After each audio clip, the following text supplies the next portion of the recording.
Welcome to Mindshift. I'm Brandon, and I have a really cool guest today. His name is Jared. He runs a YouTube channel called Heliocentric, and I'm thrilled to have a conversation about atheism, about his channel, his mission, and most specifically, something he does that is very unique in the space. He goes and audits churches, and I think it's fascinating. So, welcome, Jared. How you doing today? Brandon, I'm thriving. Thanks so much for having me on, man. I've been really looking forward to this. Yeah, absolutely. Super cool to connect. I was telling you a little bit, I don't have a lot of podcast episodes yet. One of the things that I'm being picky about is who I speak to and the kinds of conversations that I collect. There's a ton of people I want to speak to, and I'll get to them, but I like to think of myself as a good finder of people. In a past life, I was a recruiter. I feel like I can see things. And man, I came across your channel, your videos. I was really impressed. And at first, and don't take this wrong, I was going to make a reaction video to it. I don't make a lot of reaction videos to atheist content, but I found myself going back and forth. But by the end of that video, you had answered anything I had issues about. By the way, the video was your church audit of the Apostle Catherine Crick's church there in California. I see you being so misunderstood. Welcome back, ladies and gentlemen, to another thrilling episode of Atheist Church Audit. It was eye-opening to me for a few reasons, and the way that you approached the subject matter and what you were doing. I was like, this is cool. I want to talk to this guy. Watch some more videos. You checked out like I was hoping you would, and here we are. So my first question for you is simple. You have a label on your channel that is that you are an atheist who loves religion. Tell me what that means. Well, rather than diving into the can of worms of what is atheism and the burden of proof and all that jazz, I'll just run with that. I am an atheist for whatever that means. And then the loving religion portion, I mean that from a few different angles. So, I mean, I've got a religious background. I'm a former Pentecostal, a former worship leader, chaplain, and street preacher at times. But, in spite of my deconstruction and deconversion, I don't really have a lot of the same spite and hatred towards religion and religious people that I find a lot in the skeptic community do. And I think that's for a number of reasons. But when I say that I love religion, I think I'm saying that largely I love it as an academic discipline. I love studying the historical Jesus. I love studying theology. I love studying church history and the way that different, theological groups meander and spread and congeal together and then break apart and splinter off. All of that's really fascinating to me. But in addition to that, I would say that at best, I can't shake the notion that at times, I want to be very specific, that it's not always, it's not universal, but religion does have the potential to be something beautiful. I agree. I want more for religion and from religion. I might be a little more cynical than you just because it's all of human history and we haven't got there yet. Sure. So, not to say that the secular position is the perfect way to go and we have that ironed out either, but it hasn't had the shake yet the religion has. And I do appreciate the nuance from you, the fairness from you in that, because religion's a part of life. It always has been. It is if nothing else, a social club at kind of its bottom level for people, and community is important. And at the most, it helps explain things that humans want explained and give answers to things that humans want answers for. I'm always torn, though, with all of that, because there is that middle ground of to what extent does truth matter over feeling good, and to what extent should we be trying to prop up things that are more tangible or factual than things that are more esoteric or kind of abstract. And so, again, I think it's why I was attracted to your content. Let's talk about this Catherine Crick video a little bit first so that people can understand where I'm coming from in my viewing of you. So you go into these church audits, and we'll get to that, but you go in person, you actually attend the service, you try to go in, from my understanding and what you have said, relatively blind or at least open-minded. It's not necessarily a takedown. You haven't watched all of these with Catherine Crick, for instance. I have a video kind of critiquing her pretty harshly. But Jesus gave this to me. I know it's mine. That's faith. That's not faith. That's delusion. It's not like you're watching those before you go in. You're just aware of maybe what's going on to an extent, but you want to see it for yourself, which is super fair and super honorable. And as you were doing that, having been someone who reviewed her so harshly, At first I was like, he's going too easy. And that's when I was like, maybe I'll make a video and talk about like, can nuance go too far? But then, you know, you would just lay out so sharply, but kindly, an issue. Let me give an example. A large part of her service, at least the one that you went to, was representing and pushing her book. And, you know, your comments were super fair. Like, hey, people can sell books. I'm going to, you know, if I make a new piece of music, which by the way, you're a one-man metal band, which is awesome. I would encourage everyone, let me stop right now and say, go check out Heliocentric.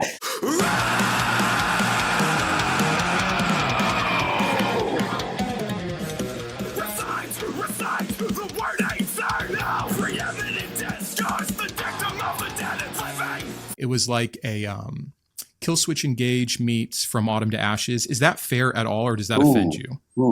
No. That is very high praise. I appreciate that. Oh, cool, man. Yeah, no, I truly love your sound. So check that out. But you're gonna give me a swole head over here. No, that's fine. I'm sincere in all my compliments, so don't worry about it. But that Catherine Crick video, you're talking about the book pushing, and you're like, hey, that's totally fair. It's even do it from the stance. I don't have a problem with that. And maybe I even have a little bit more of a problem. But then you showed the clips of it going overboard and why it was harmful and why it could be disingenuous and why it wasn't fair. And I was like, thank God. And that happened over and over and over. The book example is one. And I want to talk about your approach again. So you love religion. We kind of understand why you said that. What made you want to have a channel like this, where you are putting yourself in a position to strike that weird balance between religion and atheism? I grew up in a really weird context. I grew up as a really, you know, upper class kid in a really rural area.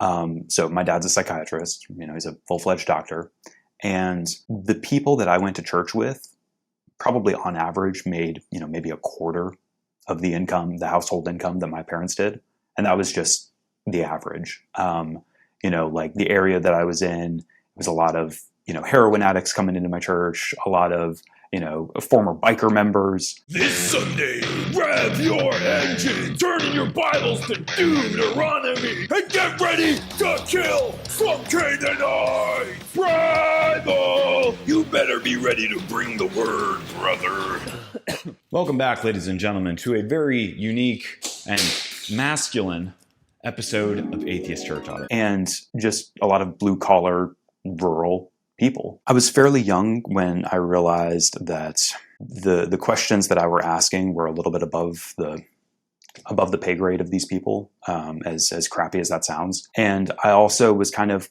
aware that, like, yeah, well, I don't want to introduce doubt to these people and, you know, potentially make them doubt, you know, if they don't have the answers and they don't know who to go to for the answers. And so I felt a little bit of like weirdly enough, like almost like a pastoral responsibility to not ask those questions in those circles. And pretty early on, I kind of got propped up as like, oh, he's a spiritual pillar of our church. You know, he's a spiritual leader. Like I was 19 when I started teaching the adults in my church. And so I think that I always had a lot more compassion for the people in those theological circles because I just kind of saw them in their entirety, right? They weren't just, you know, prejudiced bigots or this, that, and the other. Like I saw their best, I saw their worst. And I was in a position where rather than having theology shoved down my throat or, you know, hellfire and brimstone preached at me, people in my church looked up to me. And I kind of saw that as a responsibility. So there's all that. And I think that I'm really hung up on the question. You alluded to the fact that I go in pretty blind. And that's intentional because I think we take for granted just how obvious our worldview seems, and how many assumptions we have walking into this, that, or the other. You know, oh, I've watched a few videos on these guys. They're kooky, they're loony. But like, man, what do you do when you don't know who to trust? What do you do when you don't have the educational background to be able to differentiate between pseudoscience and science? What do you do when you don't know if the person knocking on your door and saying that they had a vision of Jesus, like, is that person valid or are they not valid? They don't have the critical thinking skills or you know, the training and rhetorician and logic to be able to debunk these logical fallacies. So like, you know, you're 20 years old and you're confused because a lot of different people are telling you conflicting narratives and you don't really know who to trust and what to believe. And so I feel like going into a new denomination and a new church or even a new cult totally blind is sort of like a healthy reminder that we've all been there. And a lot of people will spend their entire lives in that place where they don't have the ability to zoom out and look at this thing from a whole, but they're presented a very neat and tidy picture of their church, of their religious community, of their prophet. And, you know, it's easy for all of us on the outside to kind of like look at Joseph Smith or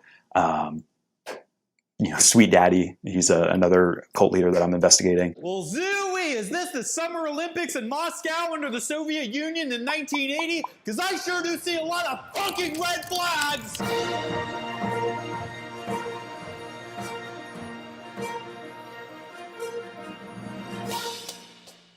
Niner, we get a cult inbound confirmed. And it just seems like from our vantage point, it's like, well, yeah, of course it's BS. But it's different when you go into the church and you see the architecture, you see the temple, and you see the paintings of the cult leader. You feel the warmth of the people there. It's just a totally different experience.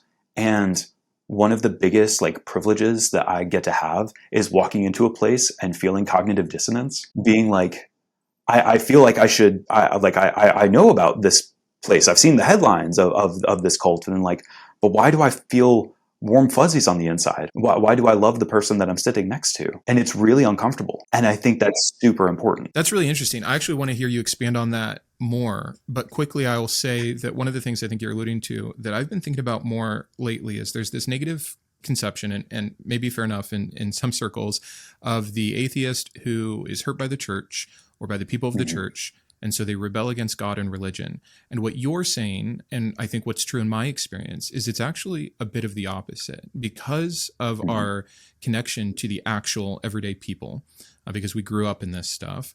It's a compassion for the people, and it's despite good feelings and good circumstances and good community and some of these things that, you know, for whatever reason, and we all have different reasons or a hierarchy of reasons that we stopped believing or we deconstructed or deconverted. And yes, Christian hypocrisy still bothers me, but it's more of a kind of like a protective wolf over the sheep kind of a feel of like, hey, I was a part of it, but I've seen something now I can't unsee.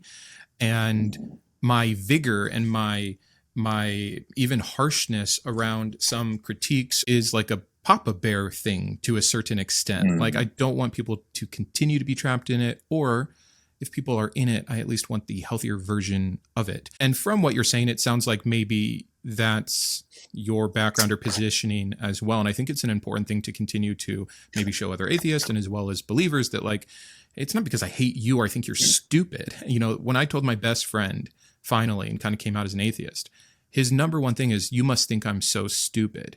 And I was like, man, that sucks that that's your feeling. I don't. I thought just like you for so long, and I don't feel like I'm better than you now. It's just different. And yes, I would say, like, I'm closer to truth, but like, it's not a dig. And I understand why you believe what you believe, you know, so hard when something is that personal and emotional. But I wanted to say that because it made me think of it. But kind of going back to your privilege of cognitive dissonance, I see a little bit what you mean of like why that's special to you or why that's interesting to you, but maybe help me there, expand on that. I think that everything you said was fantastic. I mean, truthfully, probably one of the biggest criticisms that I imagine that I get is, you know, people having the same reaction that you did to my initial impressions of the Catherine Crick thing. Or even when I go back and watch, like I've made a whole host of Jehovah's Witnesses videos, and watching my first JW video and seeing like how tame and moderate I am in like my critique of them, now that I've seen, you know, the full gamut of who they are, it's like, man, way to like pussyfoot around this whole thing, man. Like you really didn't say much. But do you think that was because, and maybe you're getting to this, but is that because you truly didn't know anything and you actually did go in honestly, you know, blind, and so it's tame because that's your real reaction and you were exposed to more and more and then you get more critical? Or is that a fair assessment of the process? Or yeah, exactly. And I feel like it's a really important part of the journey because, you know, I could read all of the X stories, right? The ex-Mormon stories, the ex-Jehovah's Witness stories. And you can get just that side of it. But I think it's so much more fascinating and thought-provoking to try the best you can to go through that whole journey of, initial impressions and then confusion and then conflicting reports.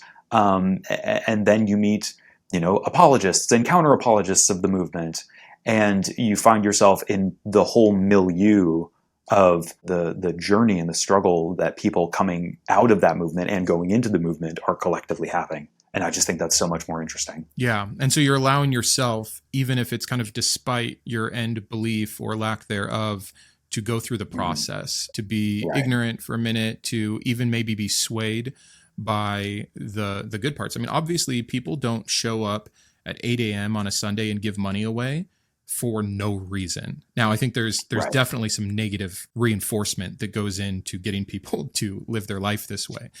But it would be silly to think they don't get anything out of it, or that it's not meaningful to them, or that it's not like something they look forward to each week. There's things I miss about going to church. But yeah, I think it's so hard to remember that kind of a thing. How long have you been an atheist? Or when did you deconvert? So I became a Christian, had my born again experience at 13, which all the literature says that something about puberty is just prime religious zeal era. Sure. And then I became an atheist at 23. I had kind of the normal deconstruction stuff that kind of led up to it. I don't like the phrase deconstruction though. My pitch for a long time was like, hey, don't deconstruct, just deconvert. I don't know if I still hold that. Well, let's talk about that really quick. That's really interesting to me. Why? Sure. Why? Sure. Yeah. Why? I think I've kind of alluded to this recently. I think in the past year, I've become a lot more compassionate towards liberal and progressive Christians. But for a long time, I had a lot of spite towards those camps. And I think a lot of it was just this vestigial animosity that I had, where it's like, oh, but they don't treat the Bible literally. They don't really believe that you need to follow Jesus and adhere to these sexual ethics and do all these things that demand a lot from you. It's just like, it's mythology to them. It's convenient. And I was really critical of them for a long time. And to me, it just seemed like, I think that all of this is not true anymore, but I still had, this vestigial respect for, the monks, the martyrs, these people who truly gave their all for the hope that this might be true. And I had so much respect for them. And so then to see the religion kind of watered down to a Sunday gathering, a cultural phenomenon that occasionally gives you some helpful quotes, that just seemed ironically, it seemed like blasphemy to me. No, for sure. I've since softened a lot. And I think that there are permutations of liberal and progressive Christianity that are, maybe prioritize mystery a little bit more, but it is still a very sincere and very devout and genuine faith. And I don't want to poo-poo their faith because I've got some Stockholm syndrome or something like that. I don't know. I hear you. I go back and forth with about a little bit. I've definitely been on the side that you're talking about starting from, which is this almost respect for, and I think I still have it, and fairly enough, respect for people that take their beliefs seriously. Because if you're going to believe something, to me, not to be like Jordan Peterson. Jordan Peterson's whole hang up with belief is it's such a scary thing to even admit, because if you're not truly acting it out or living it, then to what degree can you claim it? And I hate the word game and the purposeful confusing things. I mean, this is no credit to him. This is just, there's a part of that that's real, that I valued, because, and it is probably, again, some unhealthy projection of well, when I was a believer, I took my faith so seriously. I was willing to wrestle with this. It's funny to me because I was a pretty good Christian for 3 decades. And then I leave for what I think to be pretty healthy reasons. And then people who have been a Christian for a year and to me aren't living like it have the gall to chastise me. And it's you don't have a leg to stand on. Is that that quick deflection from me, And so I think that there's some of that. I haven't quite come all the way to the circle side that you have of having more respect for progressive or liberal versions. I'm glad they exist. Again, if religion has to exist, I want it to be like this. I just did a video on Jen Hamilton, which I got reamed for because I guess I got too political, which wasn't the point at all. But I was standing up for her. And she's like as progressive or liberal as it gets from what I've seen. But it was still so beautiful because at the end of the day, she was still like, well, what did Jesus say? And like, then why aren't we doing this? And I was just like, yes, if you believe that your religion is to be Christ-like, then that should be the only thing, you know? Why do you think, well, let me give you a bit of pushback. One of the reasons I haven't found myself propping up liberal and progressive Christianity as much is I think that it actually makes a way for the harsher, evangelical, more fundamentalist, more harmful versions of it. It props it up, it supports it, it makes it palatable, right? If everyone was a fundamentalist, I have a feeling that secular society would see pretty quickly the harm of religion. But when so many people can point to their watered down version neighbor of it, who just likes to offer to cut their grass and say that they'll pray for them, I think that it bolsters and it protects the worst side. What are your thoughts with that? You might have to make that more granular for me. So, okay, imagine that I'm a young King James onlyist fundamentalist, right? 7-day creationist, baptism exclusively by immersion under penalty of death. How are you imagining that the progressive Christianity would bolster my faith? I think it's the defense that can come, right? And it's also because I've seen it so often. If I make a video and I'm critiquing the harm of Christianity, and a plethora of my examples come from evangelicals or fundamentalists about, you know, there's the trauma and the child abuse that it is to try to get a 4-year-old to speak in tongues while a pastor is vigorously shaking them and casting out demons. This is harmful. This is fundamentalism. And then a progressive Christian might come in and be like, that's crazy. That's never happened at my church. You know, we're just holding hands, singing Kumbaya and helping the poor. And it's like, yes, wonderful. That's great. But do you not serve the same God? Do you not read the same Bible? Are you not supposedly a part of the same religion? And by you having this watered down version that to me is you actually not taking the Bible as literally, like we talked about. The Bible says that when someone, and I'll wrap this point up quickly, but if the Bible is, and Jesus himself is actually portraying that sickness or mental health is caused by demons, then biblically speaking, to be Christ-like would be to exorcise those demons. That's what Jesus did. He didn't take them to a mental health counselor who did CBT with him. He exorcised those demons. So to me, it's like, it's harmful and I see it, but that is the correct or more correct version of Christianity in this one particular example. So just because you see the harm of that as a progressive Christian and choose not to do it, to me does not give you brownie points because you are part of the religion and you read the Bible and profess the same God that actually did those things and sets the example for why they still continue to happen. And so maybe, I don't know if that answers your question better, but I think it provides shelter and cover for the fundamentalist forms of it when you have the watered down version of it saying it's so beautiful, it's lovely, and anything that's bad about it is an abuse of it, which I don't think is the case. I think most of the bad things about religion are when it's actually acted out in the way that the people who wrote these books that we have called canon actually believed what they did, what they said, insofar as we can have it. So that's kind of my thought on it. So I don't know that the average pipeline or the average trajectory of a mainline liberal Protestant Christian is to be further galvanized and go the route of a hyper-conservative fundamentalist. It happens. It definitely does. But I wouldn't say that that's the norm. I'm trying to think. I mean, so kind of one of my baseline assumptions is thinking about these people. And, you know, this is another one of the benefits of actually going to church is like, you can say, you know, in the abstract, like, hey, obviously this ideology is bad and criminal, needs to be put to rest, and people need to stop practicing this. It feels very different when you actually are able to put a face to these people. Like, okay, you know, it's one thing when we're talking about, hey, what should you believe when you're a young, virile man in your early 20s and you've got the whole world ahead of you.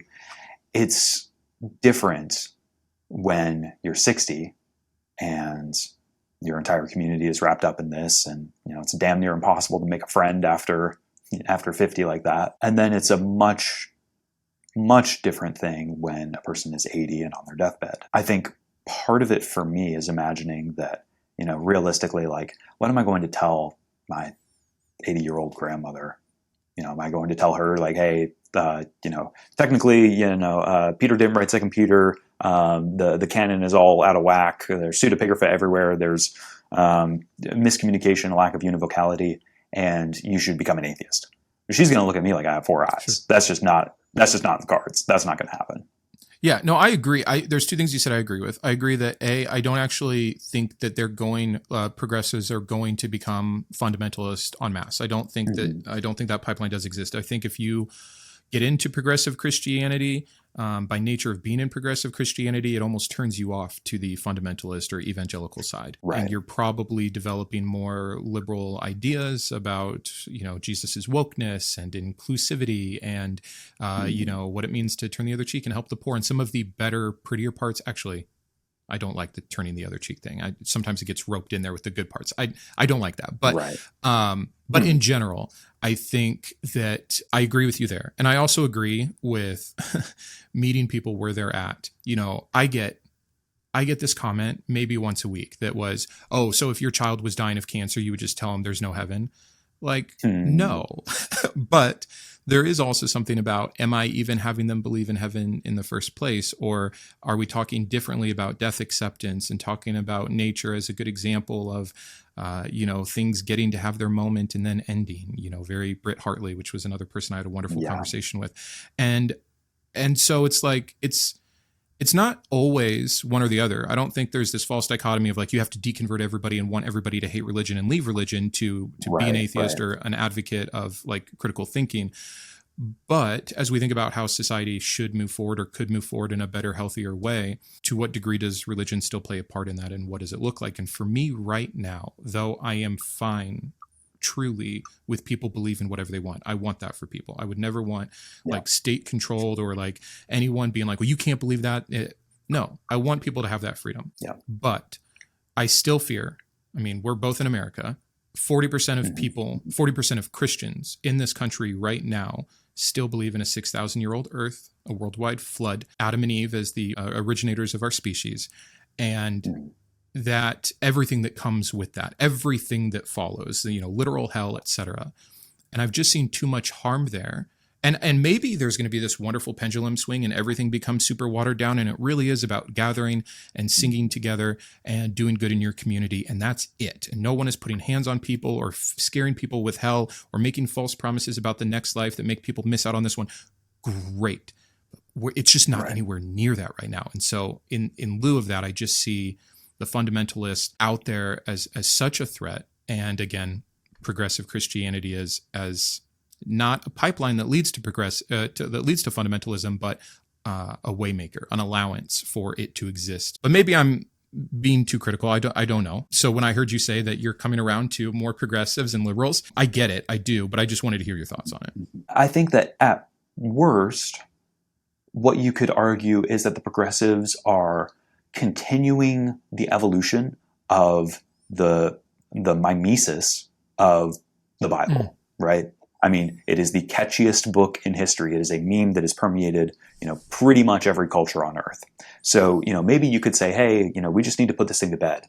But then on that front, you and I are doing the same thing. We are making the Bible and Jesus more famous by talking about it.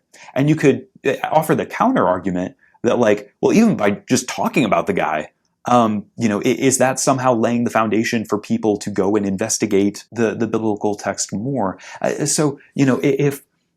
If a fundamentalist Christian poses the Bible to a progressive Christian and says, like, why aren't you paying attention to this?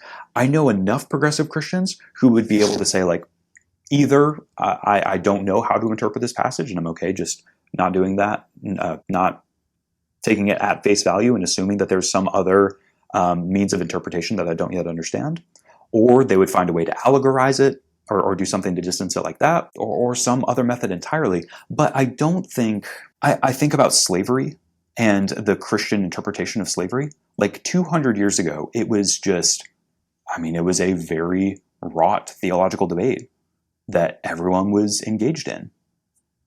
And there is no serious Christian today. I'm I'm sure you can find somebody, but that's just not a thing. It's like the culture has moved on and biblical interpretation has moved on. So I don't think that by virtue of being a progressive Christian, you're somehow setting the stage or paving the road for a potential fundamentalist. Now, all that being said, I feel like what may be underneath all of this is the discomfort with the baseline assumption that a higher power has intervened in humanity and given people directives. That is a perpetual trump card.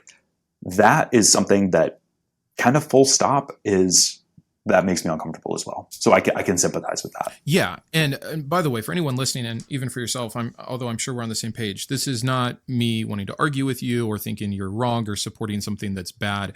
These are the conversations that I think both of us like to have. We like the world around religion. You know, I think that's part of what you're saying too with an atheist who loves religion is there's something very real here. And you even mentioned kind of the evolution of religion. And so, yes, I'm glad progressive Christians exist because they are part of the evolution of Christianity that I'm hoping ends up leading in something so far removed from the original and the harm of it that it's a net benefit to society. My problem is probably that I'm hung up around the fact that I don't believe religion is a net benefit right now. And so anything that is propping that up to any degree, I'm maybe unfairly categorizing and grouping together wholly. But we really went off on a tangent, and as fun as it is, and I would love to have a whole podcast episode someday about progressive versus fundamentalist Christianity, but it's not what I want to do with you. So let's get back on track. And let's just talk about church audits. What first made you want to do this? Where did the idea come from? Man, so truthfully, all of this started when I was still a believer. Right out of high school, I went to a kind of a pseudo seminary, a Pentecostal 3-year non-accredited shindig. It was pretty early on that I was self-aware enough to realize like, hey, not a lot of people are listening when we street preach or do door-to-door evangelism. But I've seen a lot of magic happens when I let people talk first. I'm able to like hear them out and hear their worldview and then kind of like have a discussion, right? So in order to better do that, I was like, I feel like I need to visit some of these institutions, like some of these other religious organizations, so that I can better evangelize to them. With that in mind, I started hopscotching around to different religious organizations. I didn't get very far, but I got far enough to get stood up at the door of the Nation of Islam. That was pretty fun. For those who don't know, the Nation of Islam is like a pseudo-Islamic black supremacist cult. They believe that the white race was invented by a black scientist 6,000 years ago named Yaqub with a big cranium. Wild stuff. It's funny. So much fun. But so I was like, yeah, I want to learn more about them. So I was like, I guess I'll just go. So I did enough clicking around on YouTube to kind of see like what their general attire was. So I showed up on their doorstep with like a big oversized suit and tried to walk in the door. And a dude with like big blue blocker glasses basically like, give me a weird look. And then the pastor runs outside and like slams the door in my face. And he's like, give us 1 minute. Oh, wow. That's intense, man. Oh, it was awesome. He goes and like convenes with his posse and he's basically like, hey man, we're not going to let you in here today. But I don't want you to think I hate white people. If I hated white people, I'd tell you to get the hell off my stoop, but that's not what I'm saying. Just you can't come in. That's the difference. Yeah. It was fun. So did that with the Nation of Islam, did it with a regular Sunni mosque, had a much better time there. Kind of after deconverting, I don't know. I think I was still just like, maybe I wanted closure. Maybe I was just like, man, was that whole decade of my life real? Like, did all that really happen? Like, who are these people in my, community who do this every Sunday? And so I would just kind of go to different churches and like, just kind of people watch and I hear all this stuff about Christian nationalism, this, that, and the other about this other group, but it just pisses me off that like I never get to hear it from the horse's mouth. So I started going to these churches, and originally I a few times I was doing it like on Instagram stories. And then after I did it enough, it was like, no, I'll try to turn this into a YouTube thing. And it's been wild. Like it has been so insanely wild. And one of the most meaningful comments that I get is that, people will tell me like, hey, I realized I didn't know anything about my Muslim neighbors. So I went to a masjid. I realized I didn't know really what was going on with the Jehovah's Witnesses. So I went to a Kingdom Hall meeting. That means a lot to me. Yeah. Because I'm really worried about the online space becoming too insular. Yeah, for sure. I mean, it's a very valid concern, the little echo chambers that we all get into, even just on an individual channel, but let alone just the entire space.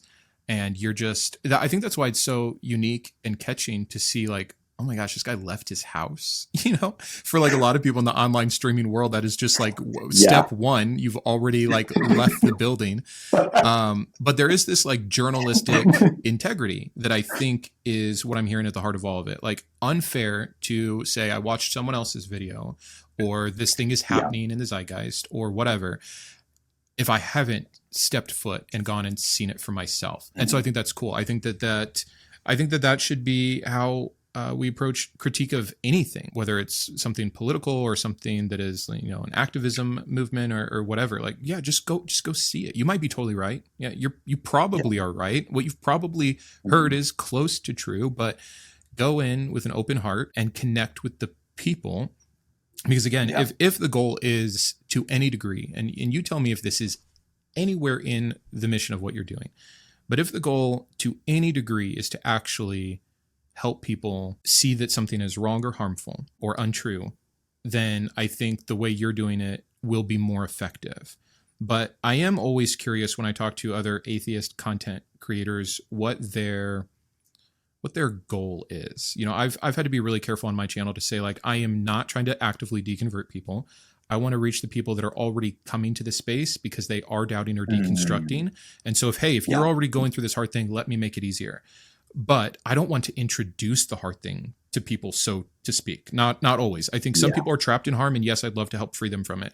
But to our conversation on some of the progressive Christians, and depending on your age, your situation, what's going on in your life, what part of the country you live in, it may not actually be the healthiest thing for everybody to lose their faith all at the same time. I'm aware of that. So, we kind of were talking about the mission of your channel and the idea behind the church audit, and we'll get back to the church audit. But in general, what are your thoughts on atheist content creators? And are you strictly here for entertainment? Are you here for education? Are you here to deconvert? Are you let's hear it from you. I mean, all of the above, truthfully. I also just have a big mouth and like to yap. That's a big element of it. I would say, as far as do I want people to deconvert, I am perfectly okay with being an estuary.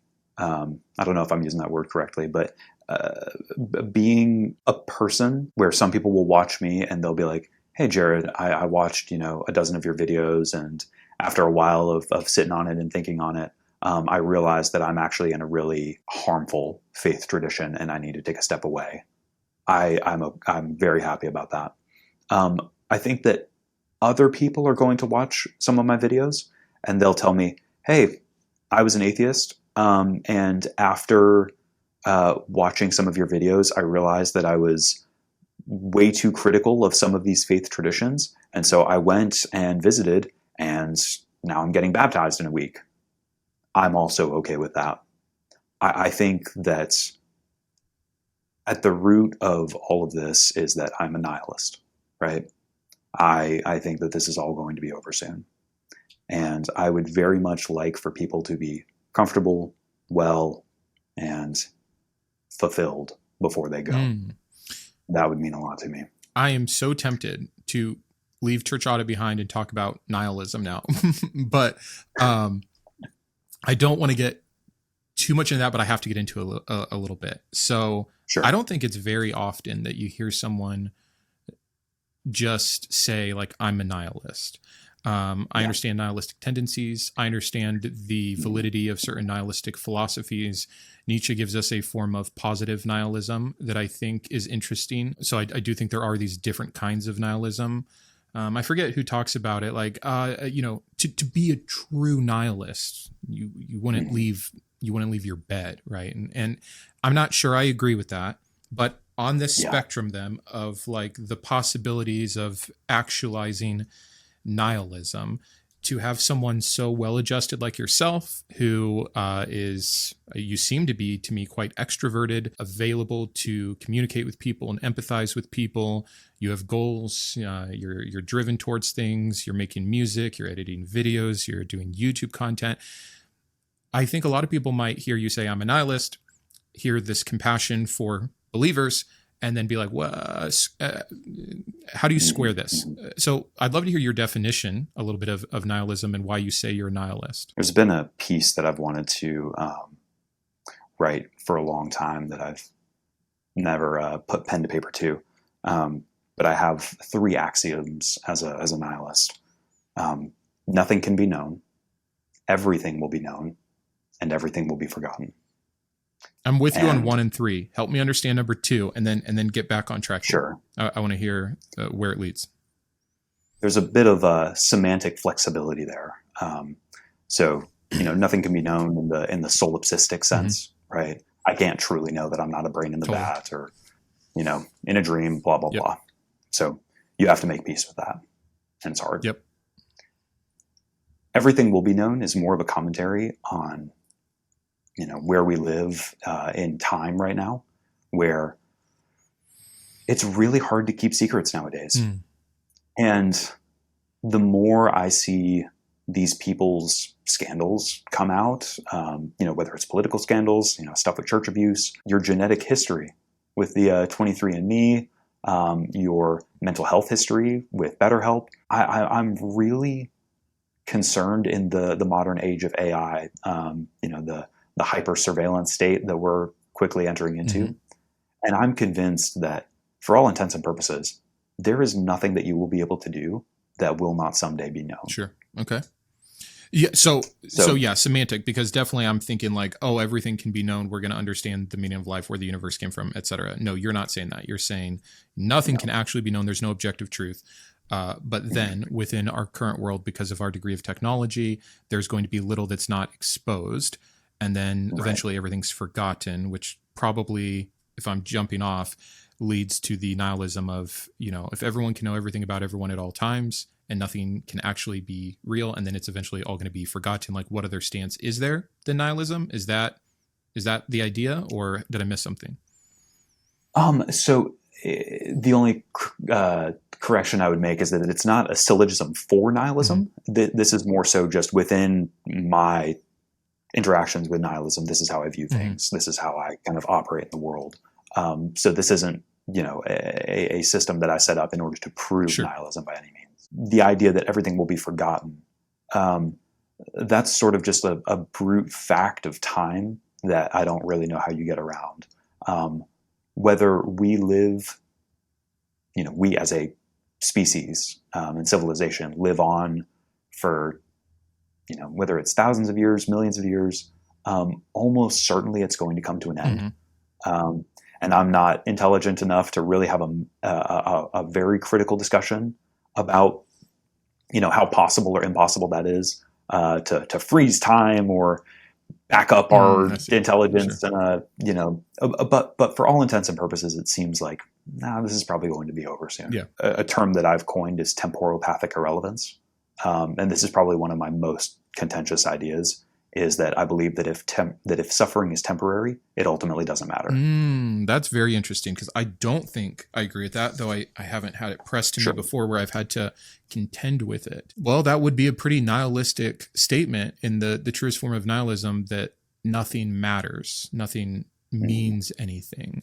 I think the positive nihilism that I've tried to ascribe to myself more is because there isn't an innate meaning or purpose or truth or morality, but because we do know, even from just brain scans, let alone anecdotal experience, that people have the capacity to suffer, then one of the things we get to choose would be what we do with our time to a degree. And one of the things we can do with that time is make, this is more where I get into existentialism over nihilism, is then, or even absurdism to a degree. It's like, okay, well, if it's all insane, if none of it matters, if it will all eventually be forgotten, then that gives me permission, that gives me power for this very finite amount of time to make my own meaning, make my own truth, make my own morals, etc. And for whatever reason, empathy being the reason, I want to help alleviate suffering. And I would guess from how I've heard you speak, you do too. So I'm having a hard time squaring this up if you believe that suffering ultimately cannot matter because it's temporary. And, which, by the way, like just philosophically, I understand the logic, right? Because you would say with anything else, if everything will eventually end and you will be completely forgotten, the conversation you had at the bus stop this morning does not matter. Like, Right. Suffering is just another conversation at a bus stop. It is just another happening, an occurrence. And if the idea is that things that ultimately get forgotten or are short-lived don't matter, then you would include suffering in that. But you're right, it's a pretty contentious idea because I don't think I can get myself on board with that. You and I have both seen horrors. You've seen, children be sex trafficked, and we don't want that for them. I'm sure you would agree with that. Right. So but where is that coming from if you don't think that their suffering registers on like a universal level? Like, then how would you defend your desire to alleviate it? I would say that it is a gut level impulse that is so deep that I can't do anything but act on it. Sure. Okay. But I think that's all that it is. Okay. Yeah. Totally fair. I mean, this is, getting into a little bit of like the Alex O'Connor emotivism in terms of morality. Like, okay, I don't know. I just feel like, yuck, boo that, murder sucks. Like we have that and there's nothing we can really do with it. And the Christians kind of take that and call it written code on your heart, objective morality. And we see it as a byproduct of having a human experience. But either way, right, like it is just something you're not getting away from. But philosophically, you might know better. The analogy that I often use is the analogy of the swimming pool. When I was waiting out COVID, living with my parents, I made it a habit of going and swimming laps in my parents' swimming pool every morning. So I'd wake up at 6 a.m., pitch black, and you're swimming around outside doing 15 laps or whatever. Every morning I did that, I would have this like gut level terror that there was a shark behind me. And it's like, I know that there is no shark behind me, but I couldn't help but flinch. Sure. And it's a good example. Check behind me, right? I know that I truly believe that people don't have inherent worth or value or meaning, but I can't help but cry when somebody tells me a story of abuse. I can't help but intervene when I see, acts of violence or spousal abuse or something awful. So does that make it real enough to you to supersede your philosophical underpinnings? And if so, can that make it so real that it becomes something? Or you are just firmly in the camp of like, no, that's not real. None of it is. Everything's subjective. And it is just instinct or gut or evolutionary biology working its way through your brain or whatever. And you're just essentially, for lack of a better term, like a slave to your empathetic DNA. Yes. Yeah, it's interesting. I mean, it's probably a more truthful position. There's I think maybe this naive optimism in me that wants it to be more than that. And that's one of the hard things about losing religion, right? Because you lose the objective. That is why religion is useful to a degree, is because there's people like you and I that, without trying to sound whatever, I think we can have these philosophical conversations and we can have this understanding, but then we're still going to go out and take care of our neighbor, or treat our family well, or pay our taxes, whatever.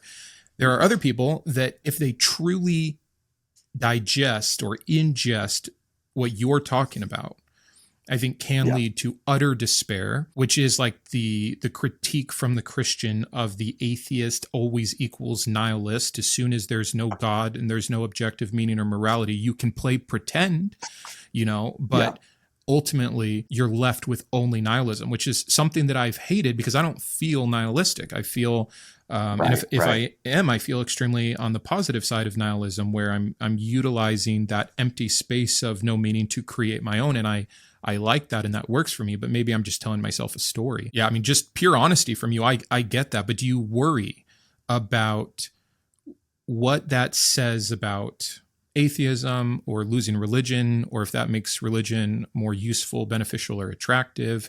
What are your thoughts about how you reconcile everything you just said? I lose sleep over it. I hold kind of in tandem this desire to, express my thoughts on this, and I want to make art about it. I want to make music about it. But at the same time, I have a very real fear of my nihilism infecting people that it has no business infecting. Sure. Yeah, and that was kind of my question. And again, not to paint you in a bad light. I think if anything, you might be a little more honest than the average person. And so this is like, honesty is not bad, but it can suck, right? And so many Christians are like, oh, you think you see the truth, but if it leads to this, then it can't be the truth. It's like, no, there's nothing that says truth is going to be a fuzzy, warm feeling. Right. And so I fear kind of on two fronts.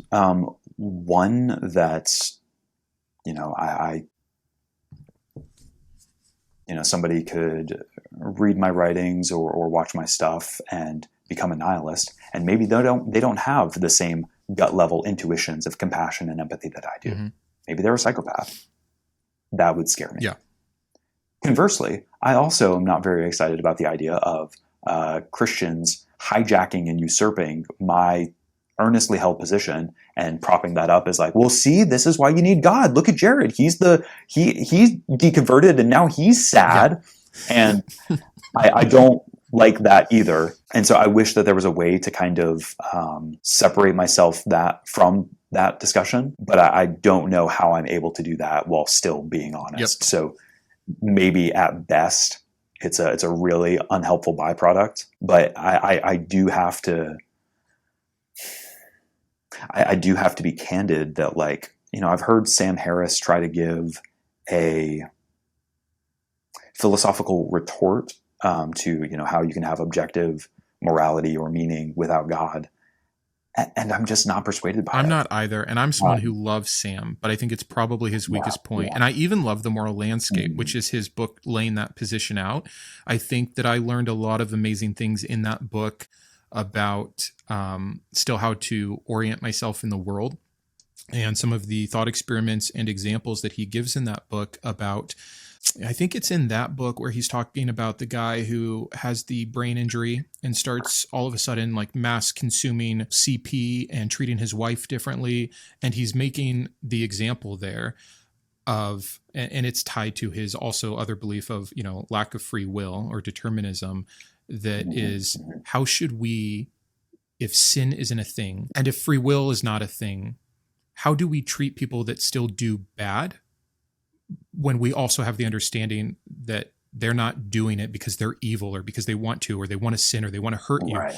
Like, this guy was a wonderful person until this thing happened to his brain, and now he's different.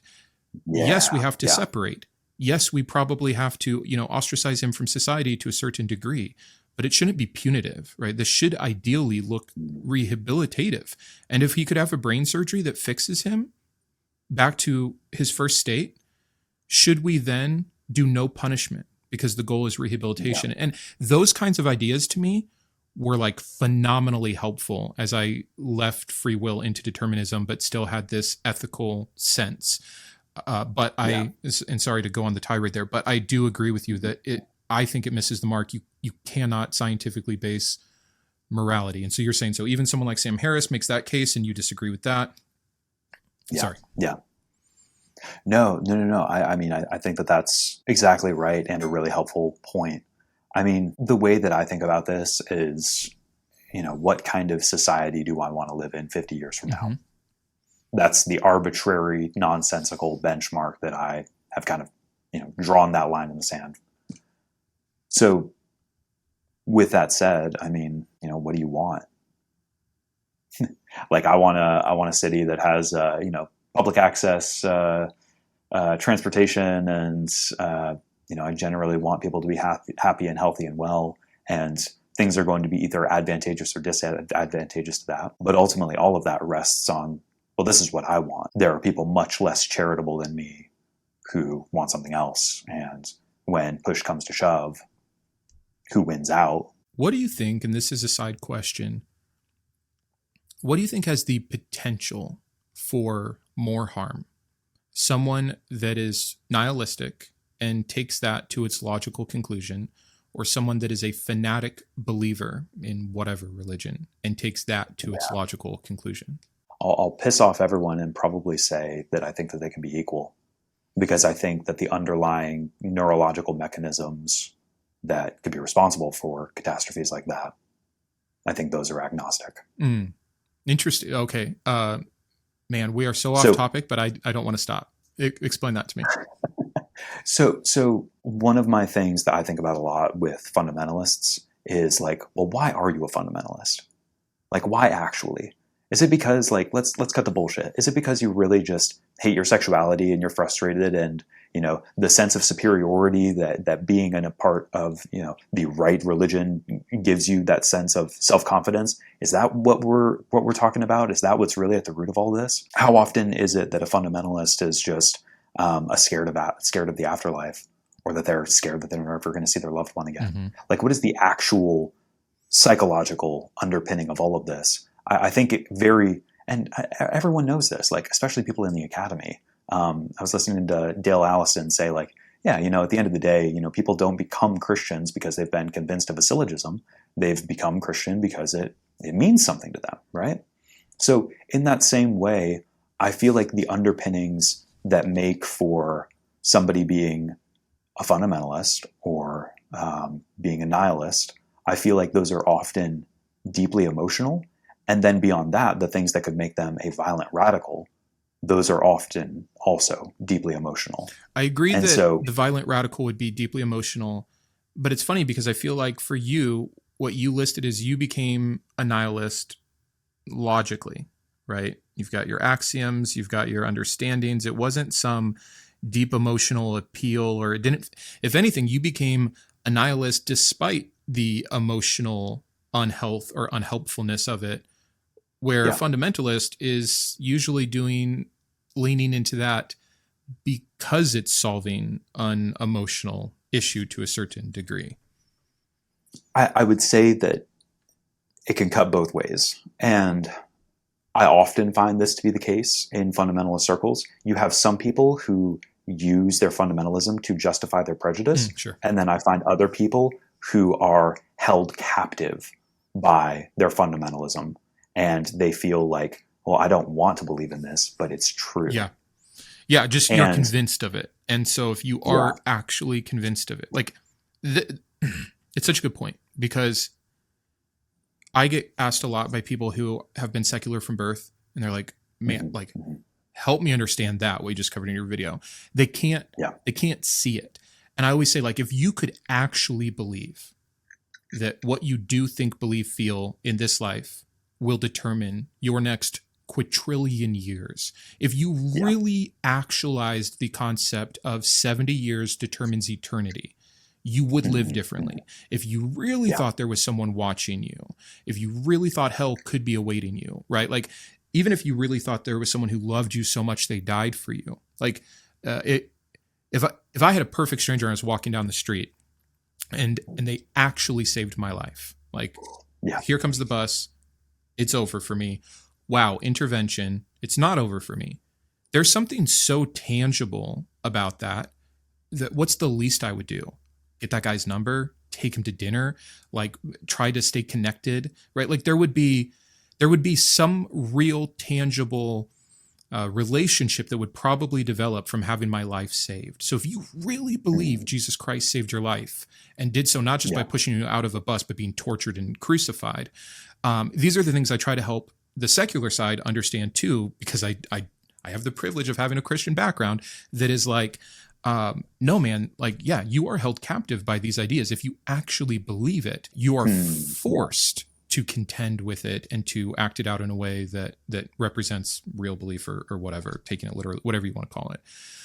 So that's interesting. I do see what you're saying, the two sides of the same coin, from kind of that middle ground agnosticism that's like you're either, leaning into belief or into nihilism, and both have the potential to be catalyst for harm based off your underlying psychology. And both probably have a catalyst maybe to do well, to do good also. Would you say that's true?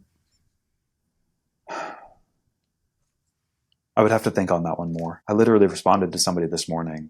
They were asking me, what is it like what is the lived experience of living like a nihilist? And I told them it's like being suspended in midair, right? There's no reason why I am generous or compassionate.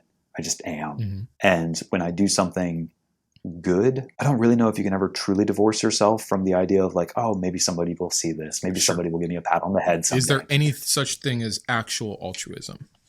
Right, right. So, all that being in the background aside, yeah, I think I do good because I enjoy it. It makes me happy. Yeah. But then, to reiterate what you were just saying, if I truly believed that,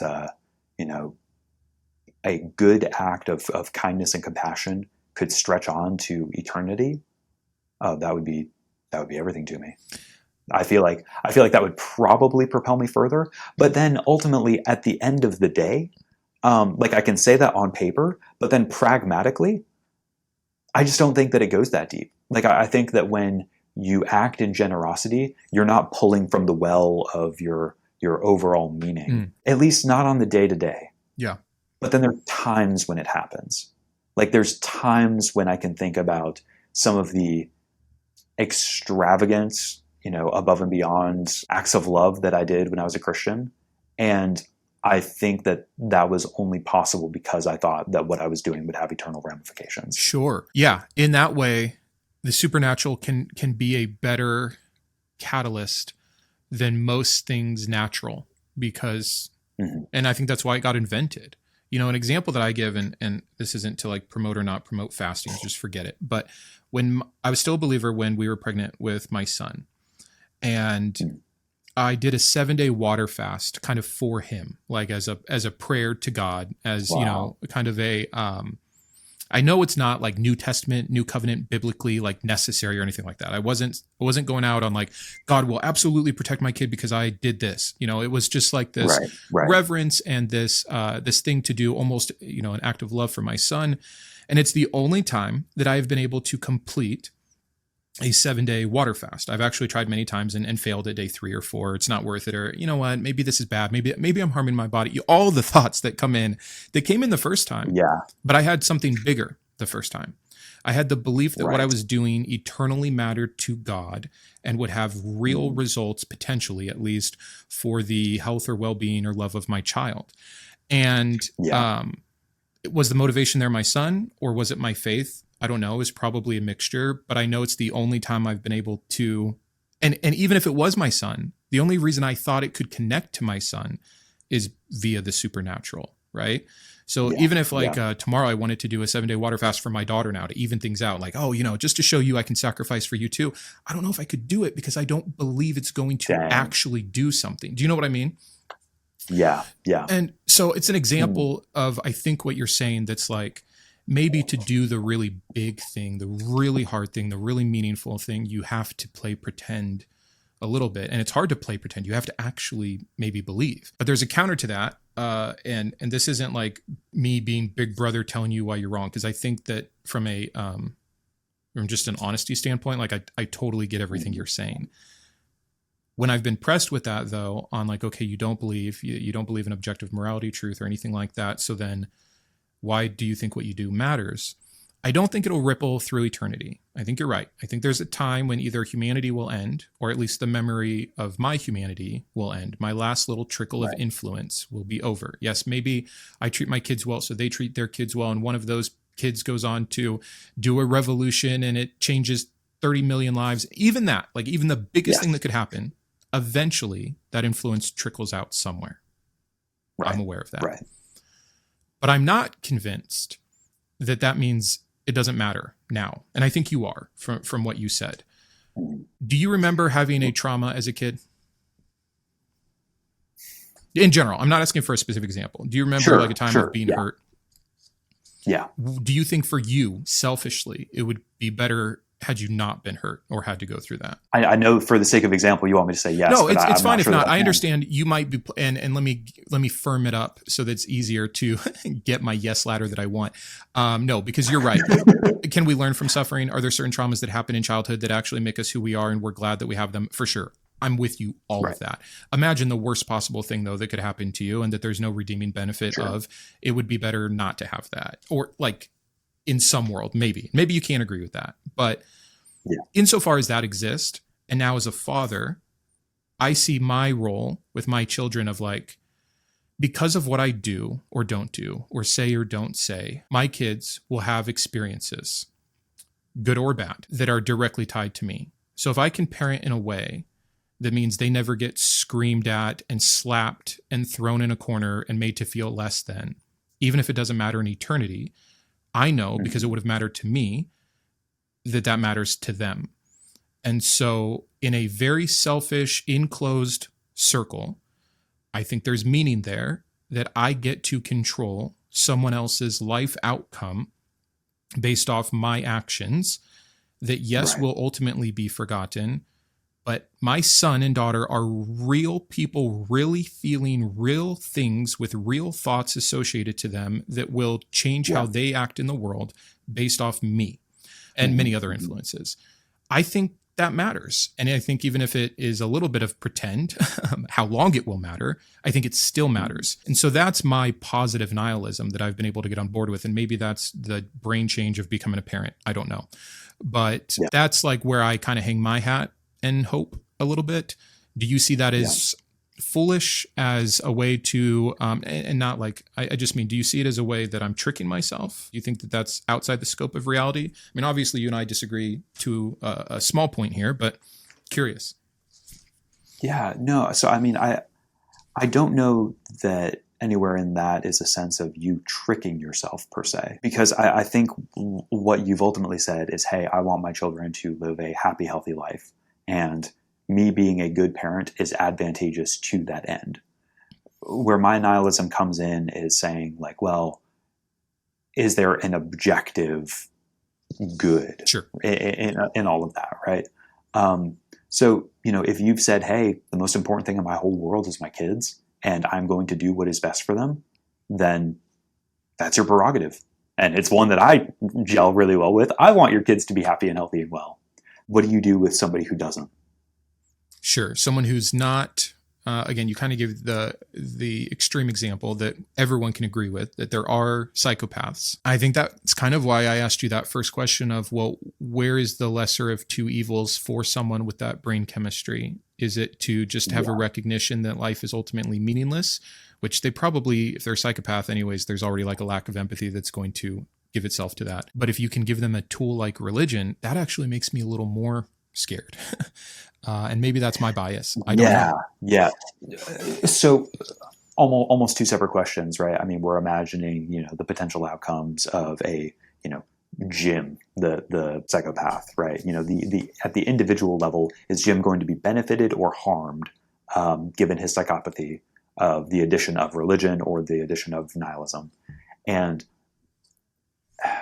that's just complicated interpersonal calculus to try to follow to its logical conclusion. I can see several different ways that kind of manifests itself. In the case of, I don't even know that I want to get there in this conversation, because I really have reservations about talking about it too much. Yeah, you don't want to evangelize this thing that you're internally not sure of its benefit anyways.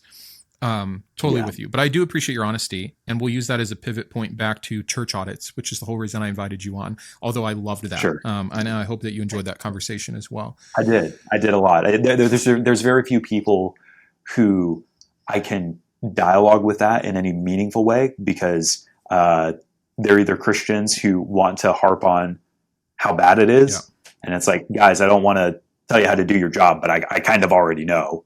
And or it's just people misunderstanding the fundamental vibe of what I'm saying. Sure. They're thinking like, oh, so you're an apologist for murderers and abusers or whatever, and not by any means. But so thank you for that. No, absolutely. Kindred in that regard, because yes, I can already anticipate some of the comments that are like, look at what these guys are talking about. But getting back to the church audit, then let me start by asking, what is your favorite audit been? What has been the best experience walking in a door? What kind of religion? But you mainly only do variations or iterations of Christianity. Is that correct?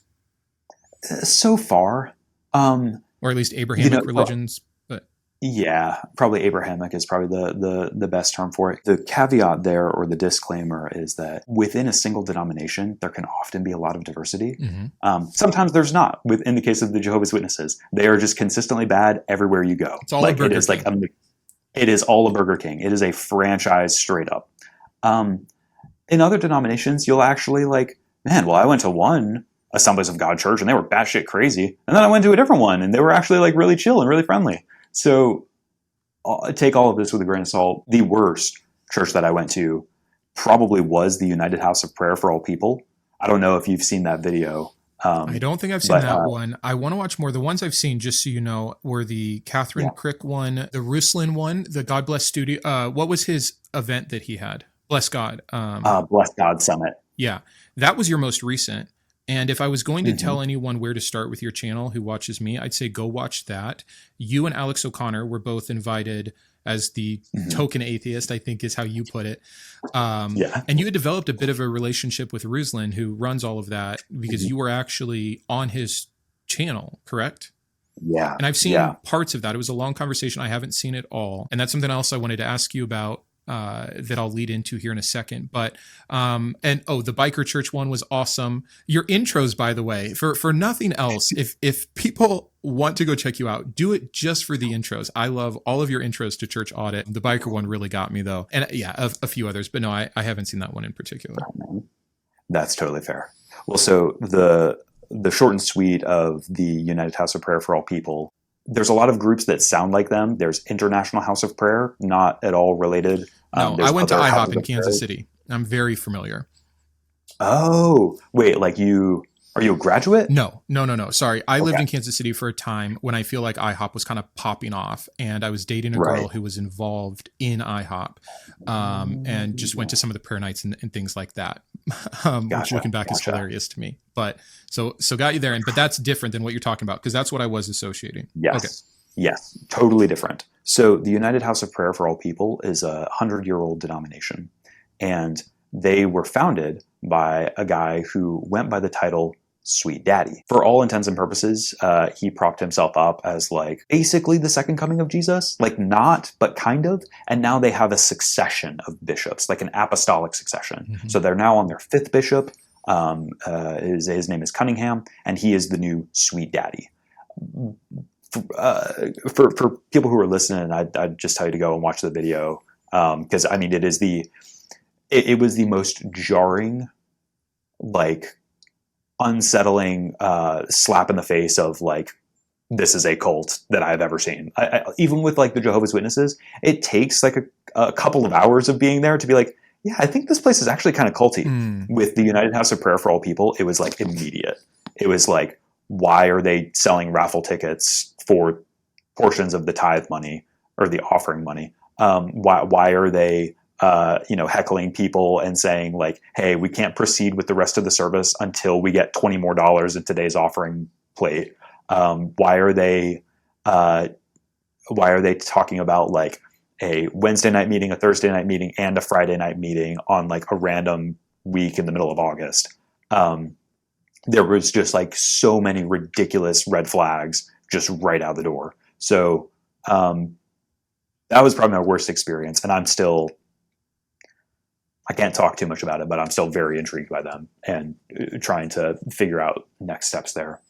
So there's that. Probably my best experience. I know that they're going to be annoying and obnoxious for me, throwing them flowers. I have really enjoyed hanging out with some Orthodox priests. Okay. Yeah, I think I saw you mention that in some other video, giving too much credit to the ortho bros or whatever. But yeah. Okay, so what is it?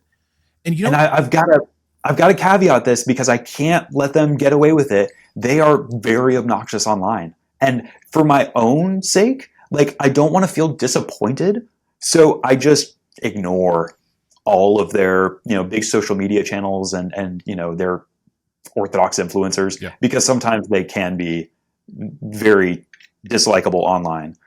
But man, in person, some of their priests have the kind of warmth and compassion and hospitality that I want to see in a holy man. You know what I mean? Yeah. It's like I'm actively glad that people have somebody like that who has a vested interest in their spiritual development. It's really, is it going to crash and burn at times? Yes, because people suck. But yeah. That actually caught me off guard in a different video I watched. Maybe it was the Catherine Crick one. You are telling a story in some video, a Christian mentor of yours back in the day, who I think you're still connected to now. And maybe I'm conflating it, but there was you, young, angst-driven, depressive, maybe even potentially suicidal teen, get comforted by this older Christian man who's embracing you. And one of the sweetest parts you said during this encounter, and it's a public video of yours, I'm not trying to say anything, is that, he's whispering in tongues. And the way that you described tongues and what follows after that and why it was meaningful and special to you was the first time that I ever glimpsed anything that I would call positive from that kind of a, what I consider to be an abuse. But I see why it was meaningful to you. I see why it was even beautiful to you, why it was comforting to you. Like when you're desperate or struggling or in pain, like who cares where the source is coming from? Someone was showing you love. You were talking about like the guttural utterances of the bemoaning of his spirit to the heavens for your sake. That's kind of how you framed it, which I think is maybe more gracious than I would typically frame tongues. Sure. But I understand why it hit you like that. And now you're kind of reemphasizing that too. Like if a holy man could, tap into something and carry himself in a certain way that is, nothing but love and grace and things like this, like you're saying you've seen that more on the Orthodox side so far, correct? Yes, I would say so. Certainly not exclusively. I've met some I've met some Pentecostal pastors and some Baptist pastors who are also able to do that well. I think that the Orthodox have some specific things in their theology and in like their church hierarchy that make becoming a person like that easier. With Baptists, it's a very big thing right now to be concerned of like multi-campus churches. And I think that that's just fuel for becoming an egomaniac. And, when you're the pastor of 4 churches, are you really able to give a damn about any particular person in your congregation? Sure. Like you're a TEDx speaker at that point. Yeah. I also have seen a lot of really wonderful and compassionate people from progressive and liberal denominations that are very pastoral as well. It's interesting. I think the reason I ask, one, it's entertaining to hear the best and worst of anything, but 2, I'm highly fascinated by denominations. I'm fascinated on 2 fronts. One, is it problematic and why for the validity of Christianity? I actually think that one of the strongest cases I can make against Christianity is the denominations. The Christian has some pretty good arguments there, of course, about, well, they're still people. People are still fallible. People still interpret and understand things differently. Totally. Right, Except this religion isn't necessarily about people. Like, yeah, the church is the people, but isn't there a witness of the Holy Spirit? Isn't there something that should be whispering the same discernment to each group of 5 elders sitting around a table in the early mornings of a Sunday praying for guidance? The very fact that we can get as splintered as we are in Christianity, to me, I think is good evidence against the concept of a personal Holy Spirit that gives wisdom and discernment. So I think that that's a big problem. I understand from the human standpoint why we have denominations. It's the same reason we have all the streaming services we have. It's literally the exact same concept. I'm curious your thoughts as someone who goes denomination to denomination, different kind of church to different kind of church, all under, again, this same umbrella of Abrahamics. What is your take on denominations, on splintering, on the evolution of Christianity in this degree? Do you see it as healthy, good, necessary, bad? Like what are your thoughts on it? I mean, I think they're ridiculous.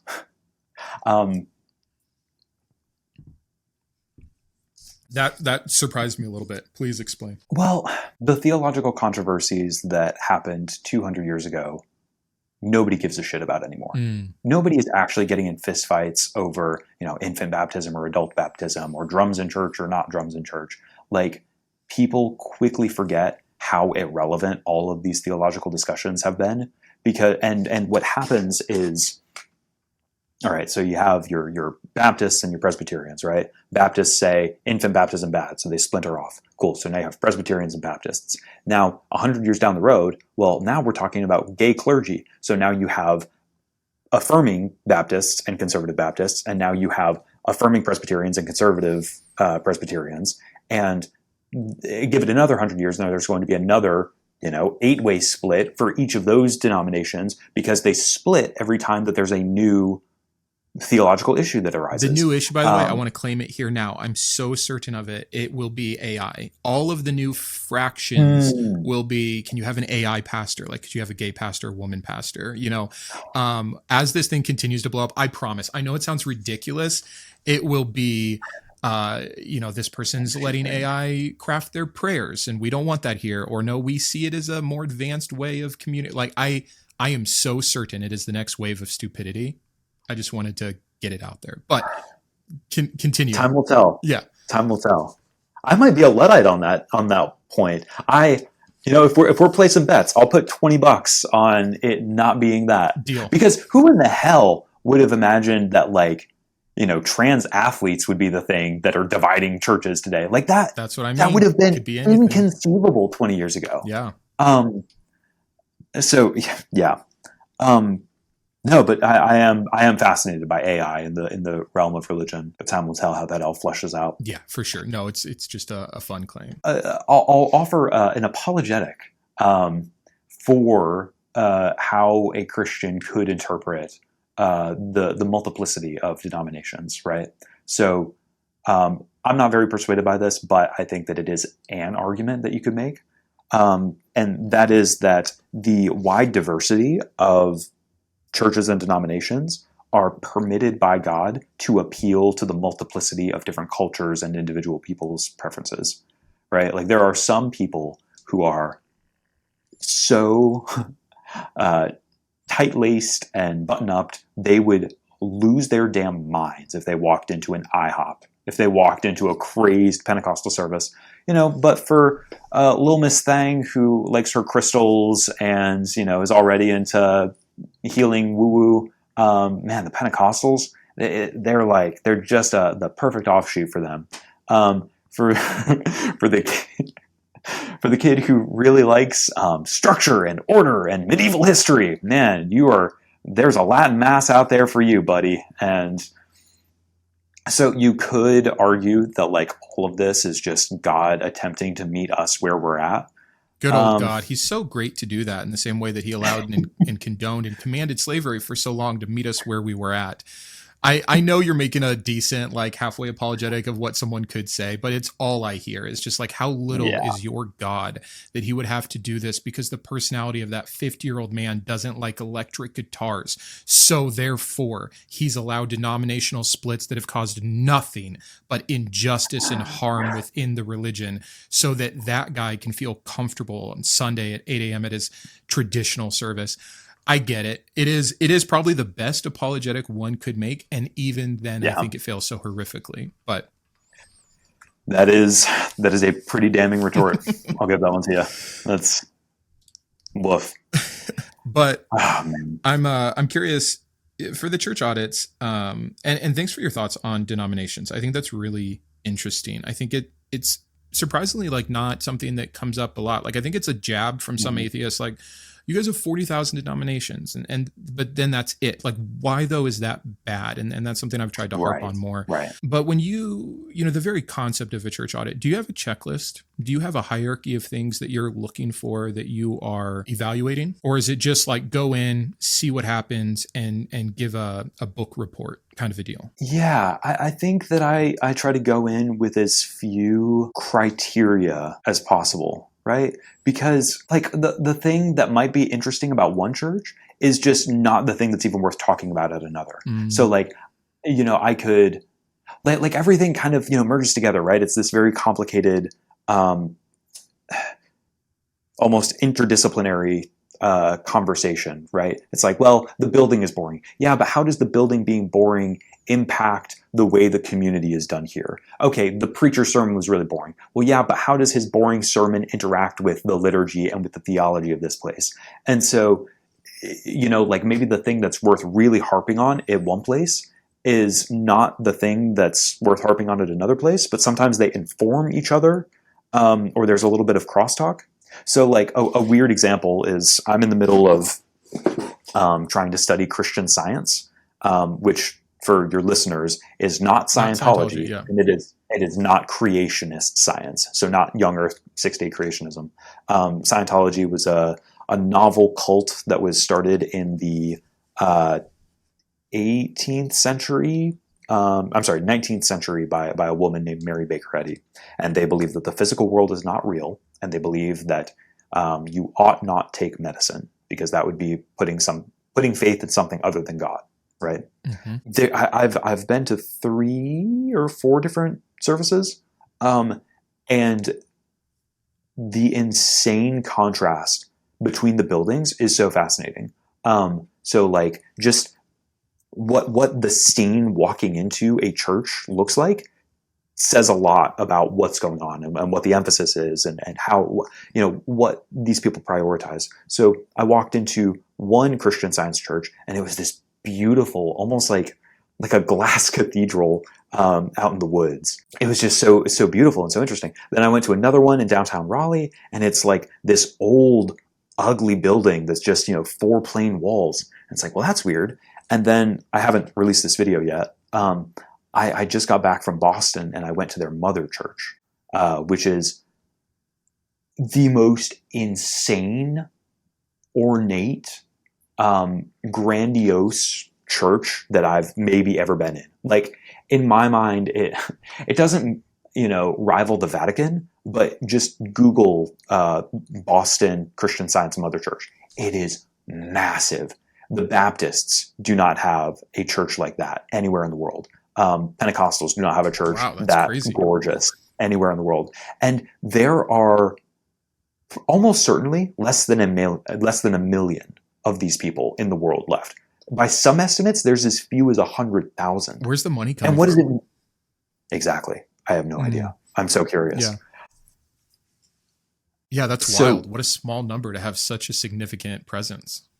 Yeah. And so what does it mean that the building, what does it mean that they've made a building like this, given their theology that the physical world isn't even fucking real?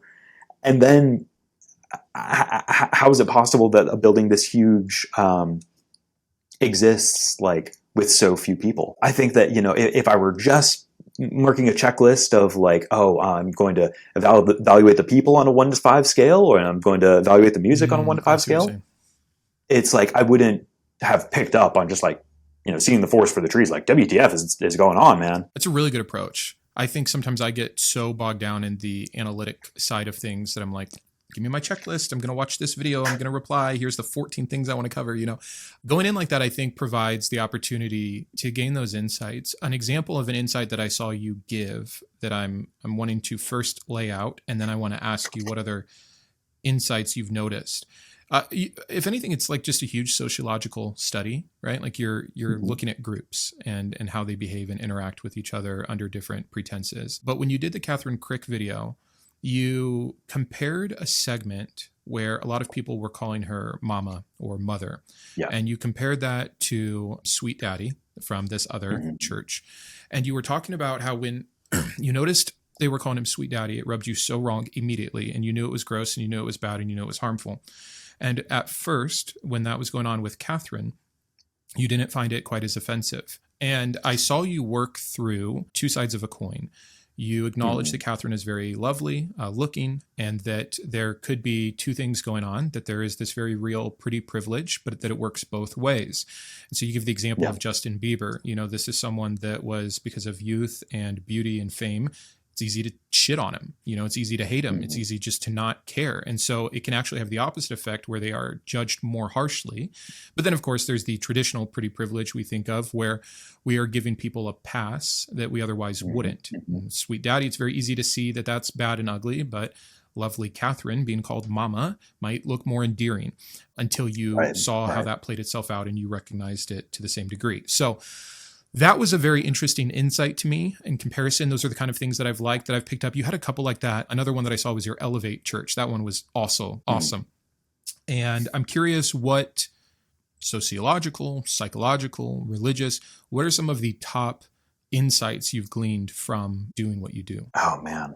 Super open-ended, super hard question. And I purposely try not to send any questions to people ahead of time. So if you can't think of something, that's fine. But I'd be very curious what comes to mind. No. So I think the mama thing is actually a really good launching point into this idea that like context is everything. And, as I was reflecting on like, man, why is it so problematic that she's called mama? And I was trying to like parse through the what would you call it? The rhetoric around her, or like, how it's used even syntactically. Like, is it used as an honorific that somebody says about somebody else? Or is it the fact that it's being said to her face? Like what is it? And you can't always put your thumb on it. It's like something just feels off. In the case of Sweet Daddy, it's like I likewise, had to kind of like wrestle with that. Like I have friends who are priests who go by father, and I like don't have a problem with that. Is that hypocritical of me? And I think that one of the things is like, well, the longer a denomination has been around, it kind of becomes background noise, right? The same with the Bible. A lot of the stories that we, have heard since birth are just kind of like not as striking or as jarring. Where I'm sure is if somebody came from East Asia over here and they were like, who's that guy wearing a black robe and why is everyone calling him dad? Yeah. Like that's very striking and bizarre. So I think the novelty of it is really strange. But even, compartmentalizing and trying to see past that, it feels like in the case of Catherine Criagh and Sweet Daddy, it doesn't feel like they're a part of a class that is called father or mama, which could make it better or could make it worse, right? It's like every time you try to define it and like put your thumb on like, well, this is what makes it problematic. It's like you can't quite get there. Sure. Because then I can imagine like a different cult where it's like, well, no, everyone who's, tier 4 or higher is called mama. Doesn't that make it better? And it's like, no, that would actually make it a lot fucking worse. So it's frustrating to try to like kind of churn up and unearth like, why does this make me uncomfortable? What is actually at play here? Mm-hmm. And just being really in tune with your emotions, to understand like, yeah, why does this make me feel good? Why does this make me feel bad? It's not always a principle thing. Sometimes you don't know the principle that you're operating under. It just feels weird. There's something in the air, and it frustrates me because I'm, I can be pretty left brain as well. All 6 brain cells that I have, like, some of them are on the left side. But even there, it's like, yeah, it's really difficult at times to put your thumb on like, to make a rule as this is what's the harmful thing or this is what's the bad thing. Mm-hmm. It gets really granular. Yep. No, that makes sense. And I think that's what's neat about watching that is we get to watch you in real time wrestle, deconstruct. A lot of people think after you've deconverted, deconstruction is over. And I think it's just like just starting. I have realizations almost daily, and it's because I'm so engaged in this kind of content. Like I think if I was just deconverted and I'm building houses every day and that's like all I do, like I'm not still going through it, but I am in a position where I'm kind of forcing myself to continue to deconstruct every last dusty corner of this religion in any way, shape, and form. And something as simple as like, how do we come up with the titles we give those in leadership in this religion is fascinating when you really stop and think about it, especially if you do detect error or harm. Yeah. And it's like, well, what bias is that in me? Why didn't it raise a flag in this example? Like you said, the father example is a perfect one. Should it have then? Does me recognizing this help me recognize that? Or does that, the father, help me de-escalate the mama and daddy issue? So yeah, it's very, very interesting. I'm glad you were able to expand on that. Is there anything else like that that's kind of stood out to you as you've done these audits? Yeah. So I'm fascinated by the concept of love bombing, right?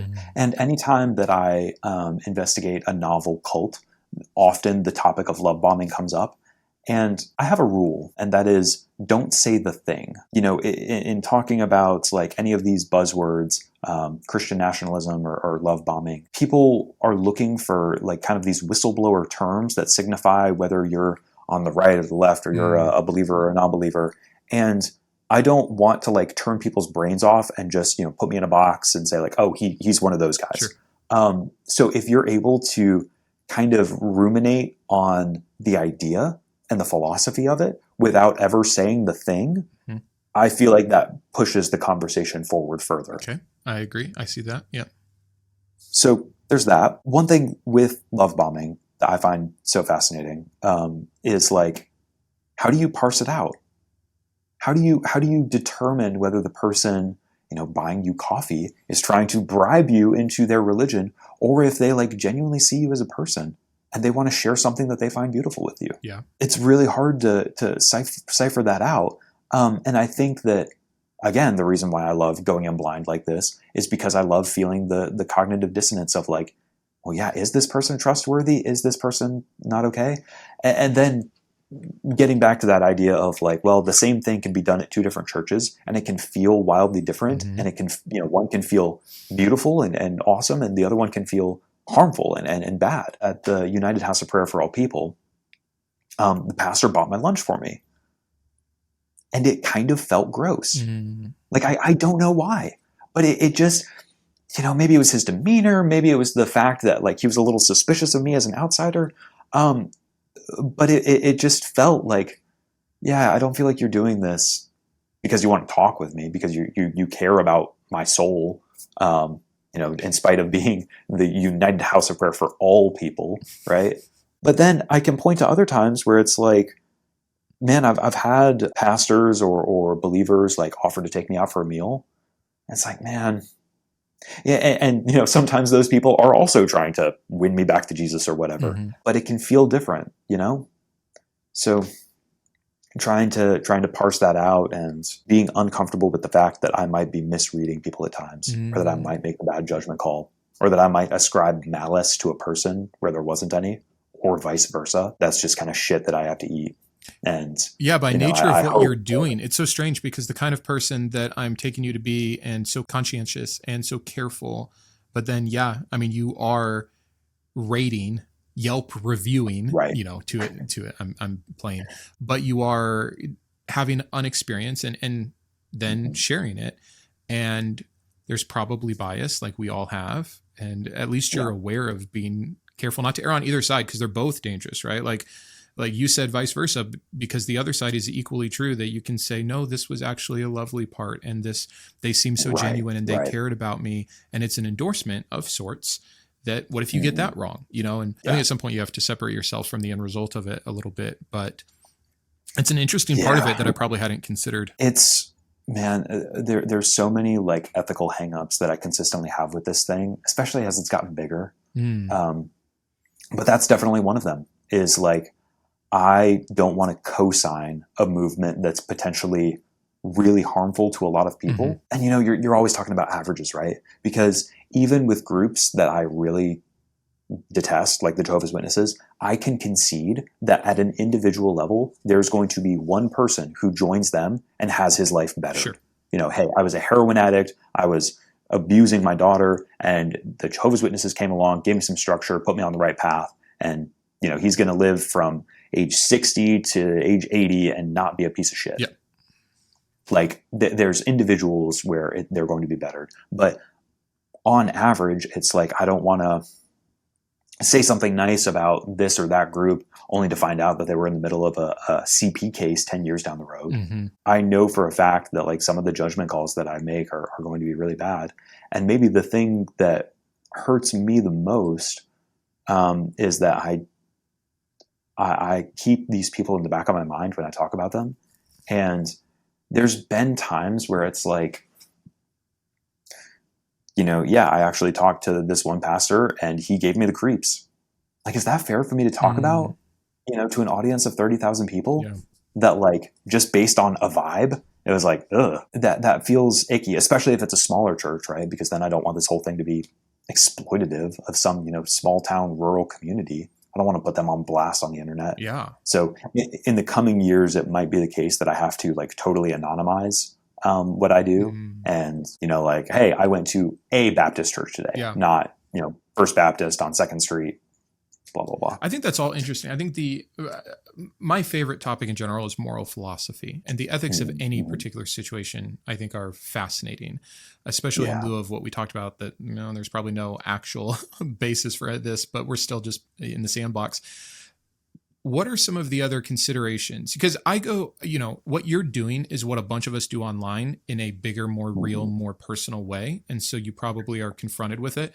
But even I've thought, like, I typically try to do reaction videos to like really big creators who have put themselves out there, as opposed to a 22-year-old girl that just got really hyped up after her Bible study and she wanted to share it online. And it did kind of go viral, and yet has a lot of views. And I think it's really wrong and harmful, but like, I don't want to ruin her life. I don't want like a bunch of people go, you know what I mean? So I think there is a bit of a difference there. When you go in, you don't like tell the church what you're doing, correct? You're not like, hey, I'm an atheist coming to observe today. Like you're just showing up, right? Yeah. I don't think I've ever brought up like, hey, I'm a YouTuber. Sometimes, like depending on the vibe, sometimes if they ask, like I don't feel great about lying. The only time I straight up lied was for the Jehovah's Witnesses, because I told them that I was disfellowshipped because I wanted to see what it would feel like. And that whole experiment was like kind of a nothing burger. What ended up being really impactful with that video was the interviews that I did afterwards to people who actually have been disfellowshipped, and contrasting their lived experience with my, pseudo experiment. But then with for the normal churches that I go into, at most I'll tell them like, actually I'm a seeker. And then I think the only time where I've ever said like, actually no, I'm an atheist, are the churches where I feel safe enough to do so. One of them was an Orthodox church. The priest's wife, she asked me like, oh, are you like, considering Orthodoxy? And I was like, nope, I'm just an atheist. And she was like, oh, and then she ran over and grabbed her priest husband, and we had a good conversation. But yeah. Do you make it a point to have conversations with people at the churches? Because I could see it going both ways, right? First of all, I know, having been in the religion, that new people are targeted anyways. So if they have a good welcome staff, if they've got their act together, they're probably identifying you and trying to connect with you. Yeah. But part of me would feel like I would just slip in the back, sit in the last pew 5 minutes late, and then dip out to get the experience. But it seems like you're going further. Like you're there, you're mingling, you're talking. How does that come about? Are you purposeful to do that, or has that been what's happened at these places organically? It depends on the vibe. It depends on the vibe and depends on the church. Sometimes like my critique with Catholic churches, honestly, has been the fact that nobody says hi to me. The same with other like liberal high churches usually.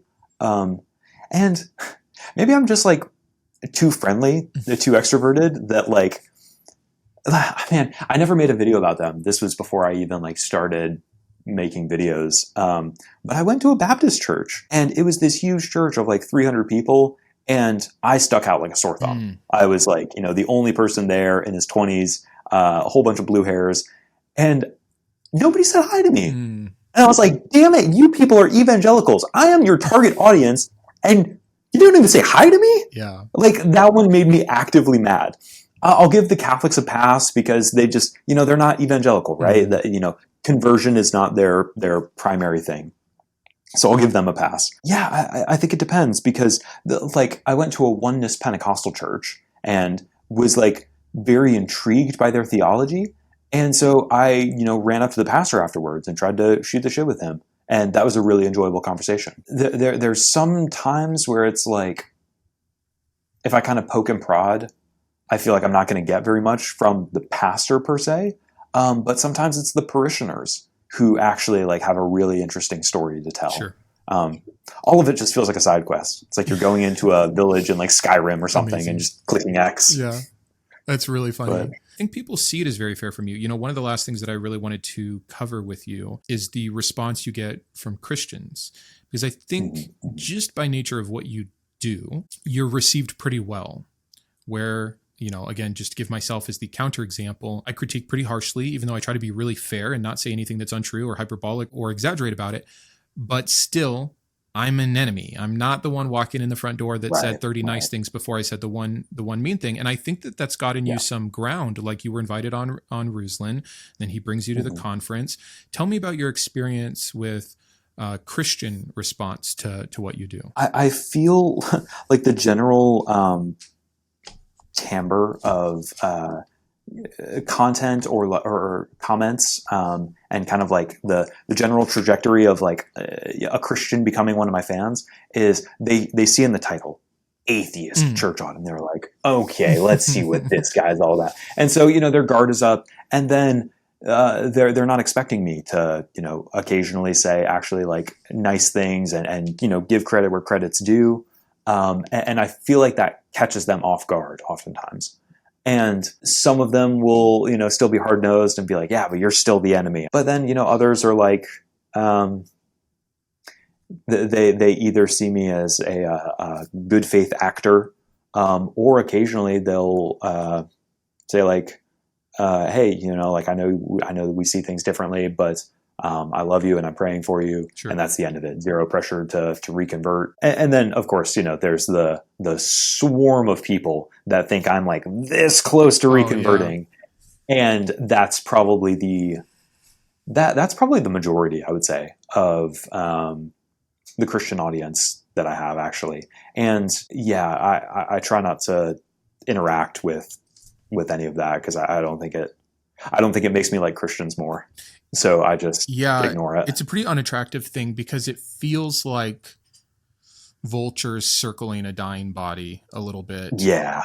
And so for some Christians, I'm sure that my criticisms, even though I'm, an atheist who's generally pretty, smiling and happy towards Christians, my suspicion is that I might be an earlier stepping stone to questioning, in the pipeline of the route that a person goes when deconstructing. I think that I might be an earlier step in that direction, or yeah. No, I hear you. In fact, it's my favorite compliment to receive is someone will be like, hey, you were the first like atheist content creator I could actually send to my mom. Not every video, but like, I'm not cursing, and I do that on purpose because I know how just immediately it turns off. I never say like, this Christian's an idiot. Like, you're never going to hear me say that. I'm never going to make fun of someone's appearance. Like, I try to have some standards because I want to be approachable. I want to be useful. Even those that are doubting and deconstructing can be so afraid to like hear from the other side because, maybe deep down they know like, oh, they're close or whatever. But it's just interesting to me. And I kind of feel, and maybe I'm just basing all of this off your invitation to the Bless God Summit and the way that you were kind of utilized there, that's the same way. Maybe that's the thing we can end on because we're getting close on time. Tell me about your experience doing that. Ruslan has such a huge presence.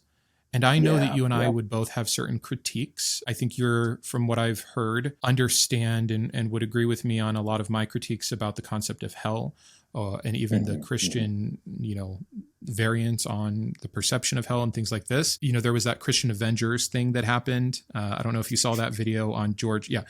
And I never saw the whole video, but yeah, I know what you're talking about. So Ruslan's there and he's giving his apologetics on hell as well. And I think they're as bad as it gets. Like it's truly disgusting to me. And I can separate the person from the content, but I'm really curious. Like, you get invited not only to his podcast, but then to be, a guest, truly a guest. Like, he's meeting with you, taking time with you, feeding you. I think they paid for your accommodation, stuff like that. Like you're there. What did you find your purpose to be? And what did you find that experience to be like? It's a weird thing, right? Because I also was kind of hyper aware of like, man, am I a shill for like the evangelicals if I accept like this invitation? Like, I mean, let's cut the bullshit. Like, he put me up in a nice hotel, paid for my food and lodging while I was there, paid for my ticket. That being said, it is worth pointing out that there was never any discussion about whether or not I would make a video before going, which was kind of cool. I think that Ruslan's like vested interest in bringing me out there genuinely was so that Alex O'Connor wouldn't be the only atheist there. And because he was trying to do me a solid and he knew that I wanted to, fangirl over Alex O'Connor. So real. And I wasn't even sure that I was going to make a video until I probably made it like a month after I got back from California and I was like, should I make one? Should I not? I think that I don't know. It didn't even feel like an audit. It was, I didn't go in like, all right, let's see what this bullshit's about. It was so much more so like, yeah, I don't know, man. I'm just here to hang out. And it was fascinating and really fun seeing like, there were some of my Christian viewers there, and they, were very eager to like, hey man, can I ask you, like, so like you don't think that like there's an afterlife, or like you just think it goes black when we die? And I don't know, like I was so excited to have conversations like that. Yeah. It was really meaningful to me. And then the thing that the thing that was just so jarring to me was like, most of the creators there, I've never seen more than 5 minutes of any of their content. I don't go lurking on Christian YouTube like that. But it was like, I knew for a fact that it's like, yeah, I've seen your thumbnails and I've seen, you can't judge a book by its cover, right? But there were some conversations that I had there where it was like, I really like you in person. And I know that I would hate watch you on the internet. Totally. Yeah. And you were fair about that in your video. Again, I'd really encourage everyone to start with that video. I think it's an excellent featuring of like your thought processes and fairness and things like that. But yeah, I'm sure that, that's good to know. And it also kind of sucks, right? Like, because you do disagree with them, and you would hate watch it for good reason because of the harm they're spewing. And it's like, how do you, I struggle with this all the time. I want to be approachable. I've been turned down by many Christians that I invited on the show. And that surprises me, because I actually think, like, I could be wrong, but I think I'm pretty healthy and open. And the few conversations I've got to have went really well. Like my conversation with Trent Horn about heaven was an awesome 2.5 hours. That was, oh, no way. Yeah, it was wonderful. It was awesome. I couldn't disagree with more. At the end, he told me I was disordered for thinking that I would have a problem with my wife being in heaven and me being in hell if my love is disordered, which I think is sick, right? That's the kind of thing I would react to. But in having the conversation with him for 2.5 hours, it was like, I understand why you think that, and so it is always just this really more cognitive dissonance of like, this person's great, they're treating me nice, we're having a good conversation, they're open-minded, I'm open-minded, but then like back to your corner, afterwards, I don't know how to reconcile it all. It's hard. It's damn hard, right? And specifically with the doctrine of hell, I mean, other than the ban on homosexuality, like I don't know that there's any more damaging doctrine within Christianity. A lot of what I do is just like you, I think. I'm not particularly for or against deconversion. That's not my goal, but I think it'll happen to people that it needs to happen to. Just pop the zit already, man. Get it over with. But I'm not going to push something if it's premature, right? That's a good way of saying it. I'm going to steal that phrasing. That's good. Please do, because there are some people that like they're not in a season of life where they need to go through all that. You need to be ready, I think. So there's that. But then the question of de-radicalization is a much bigger concept in my mind. Like, hey, what's the vibe here? Are we angry and lonely and, hurling insults at people that we disagree with? Are we, contemplating terror, blowing up abortion clinics or doing whatever? Like what is the actual vibe? And I think that often, rather than advocating for a full-on deconversion, I'm happy to operate within somebody's worldview and appeal to their better nature and see if there's an angle within their worldview that I can use to propel them towards not being terrible. Kind of a very weird case in point, but with the Christian Scientists, I've been kind of excited to reflect on this. They're a very weird group, and they flat out reject medicine. They say, if you believe in medicine, you are believing in matter, and matter is not of God, period. But they all got vaccinated. A lot of them did. When COVID rolled around, it was a very common thing that like, well, I don't believe that medicine is efficacious. I don't believe that it heals me. I believe that God heals me. But I'm a neighbor. And if it's going to stress out and make my neighbor worry about me and their kids, and then, I'll get it. Wow. That's no question really cool and interesting. It's bizarre. Yeah. It's bizarre. But so is there a way to talk with them and work with them almost in a therapeutic sense, almost in a pastoral sense, to nudge them towards hopefully using medicine within their own framework, within that own worldview. Yeah. So you have a Christian scientist who is a diehard radical. They haven't taken an aspirin since they were 6. They are just gung-ho on this. Well, hey, maybe you don't need to get chemo for your sake because you believe in it, but your mom, she's really worried about you. And I know that she would be more upset with you not receiving chemo than she would be impressed if you would get miraculously healed tomorrow. So for her sake, would you consider receiving treatment? And I feel like that is less of an uphill battle than trying to deconstruct an entire worldview. Yeah. Now, it's not the end all be all. There are some cases where it's like, no, you got to go for the jugular, man. Like this person, their religion is a weapon and they're bludgeoning people over the head with it. Fine. Let's go balls to the walls, bust out whatever anti-apologetics you need and get them off this high horse. But I think there's also a different subset of people who you can talk to them within the confines of their worldview and find an angle that brings them to peace with themselves and with others. Yeah. That's a really interesting way to think about it, because I've been on the juggler side more. And again, for someone that professes to love nuance as much, that's like hyper nuance. That's like, and it truly is just alleviating suffering or your word, de-escalating or de-radicalizing the harsher points of some of these tactics or beliefs. Yeah, that's really interesting. If we kind of mean what we say, like who cares what you believe, just don't do harm. And that's really our goal here, then that's how it should look. So that's cool. That's a really neat insight. I think my last question for you, something I like to ask people, but especially you considering your trajectory, what does this look like in its final form? What is where is this in 5 years? What is like the ultimate project if money was not an issue and things like this? Like, what's that secret big plan that you want to make this into? I anticipate being visited by an angel named Moroni, and I'm going to go out in the woods with a shovel and hopefully find up some ancient plates about the Americas and Jesus' second coming. No, I am Jared Smith, so I'm probably related to a certain Joseph Smith. Maybe, man. Jay Smith. You could be the second Jay Smith leader out there. That would be great. The second Jay Sizzle. Oh, man.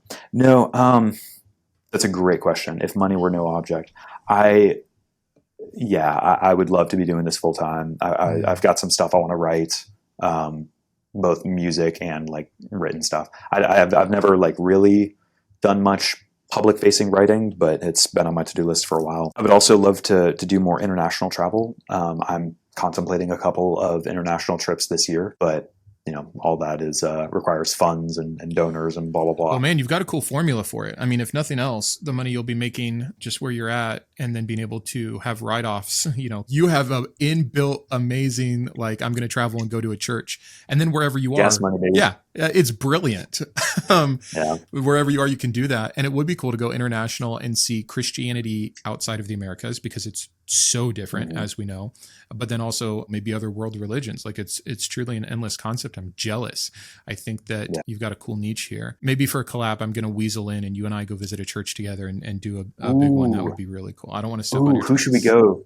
I feel like, should we go see Kenneth Copeland? Oh my gosh. Can you imagine if we went like that way with it? That's hilarious.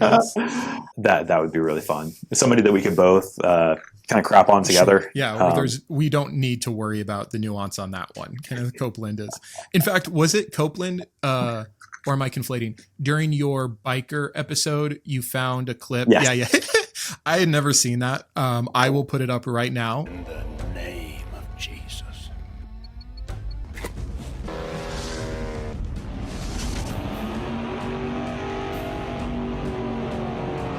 I can't tell how old that guy is. Was this when he was 40? He's like riding a bike and then the angel of the Lord shows up on his motorcycle with swords as he's like going towards the bad guy. It was amazing. The angel is basically like on the motorcycle. I don't even remember how that scene like plays out. I don't know what the deal is. Like, oh, you've got an angel on your shoulders as you ride a bicycle Yeah, no, it's as against your incoherent enemies. as everything else he does. So Yeah. that's fine. That's about the Very meanest silly. you and I will get, probably, is being able to talk about someone like Copeland. And you want to know something funny? I don't think I've ever shared this on my channel. My parents were missionaries in the 80s, and my dad was actually a pretty big deal in the evangelical space as a pastor and a fundraiser. And I was flown home from my Central American country on a private jet of Copeland's. That is how we came back to the States. So, Whoa. you know, it's my little claim to horrible fame. That's Pretty wild. crazy. Yeah. Did like a maid in a cute little outfit like offer you orange juice? Like what was the so vibe? little. I don't remember it, but this was just recently told to me from my dad. And I've seen the pictures of everyone together and stuff, and it's like, I hate to even be associated at all, but that was the real deal back then. So anyways, so funny. That is so funny. I think we're probably at a good stopping point. There's like 40 other things I'd love to talk to you about that came up. And so I'm sure we'll have a repeat or do something together again. I really enjoyed your company. I think we've got some kindred spirits here. You pushed me on a few things. I've got some things I want to go digest and figure out what I really think about them as. But yeah, thanks so much for being here, man. I endlessly appreciate it, Brandon. This was a ton of fun. Too cool. Well, until next time.